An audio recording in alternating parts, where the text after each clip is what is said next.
சரி ஃப்ரெண்ட்ஸ், என்னுடைய பழைய 2 ஷார்ட்ஸை பார்த்தவங்களுக்கு இந்த பஃபிங் பில்லி ட்ரெயின், அதாவது மெல்பர்ன் மாநகரத்தில் இருக்க பஃபிங் பில்லியோட சிறப்பம்சங்கள், இங்கே கவர்மெண்ட் எப்படி ஆப்ரேட் பண்ணுறாங்க, இந்த நீராவி இன்ஜின், இதெல்லாம் பற்றி நான் உங்களுக்கு எக்ஸ்பிளைன் பண்ணியிருப்பேன். எல்லாருமே ஃபேமிலி அண்ட் ஃப்ரெண்ட்ஸோடு எல்லாம் என்ஜாய் பண்ணிவிட்டு 1.5 மணி நேரம் ட்ராவல் பண்ணிவிட்டு நாங்கள் போய் சேர்ந்த இடம் லேக் சைடு அப்படின்ற ஒரு ஸ்டேஷன் மக்களே. இந்த லேக் சைடு ஸ்டேஷனில் தான் நம்மளுக்கு ரெஃப்ரெஷ்மெண்ட்ஸ்லாம் ப்ரொவைட் பண்ணாங்க.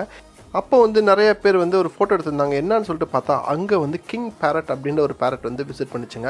ஸோ நிறைய பேருக்கு சாப்பாடுலாம் கொடுத்தாங்க. இது ரொம்ப அழகான ஒரு பேரட், ஆஸ்திரேலியாவில் வைல்டில் இருக்கிற ஒரு பேரட் மக்களே. டூரிஸ்ட் வர இடம்னாலே எல்லாருக்கும் தெரியும், அங்கே எல்லா விதமான பொருட்களும் விற்பாங்க அதிகமான விலைக்கு. ஸோ இதை வாங்கலாமா அதை வாங்கலாமா சொல்லிட்டு பல தடவை யோசிச்சுட்டு ஒன்றுமே வாங்காமல் திரும்பி வந்துட்டோம் மக்களே. இந்த மாதிரி ஆஸ்திரேலியாவிலேருந்து food, lifestyle, interesting vlogs, jobs, visas, migration இதெல்லாம் பற்றி தெரிஞ்சுக்கணும். ஆசி தமிழ் சேனலுக்கு சப்ஸ்கிரைப் பண்ணுங்கள். நன்றி, வணக்கம்.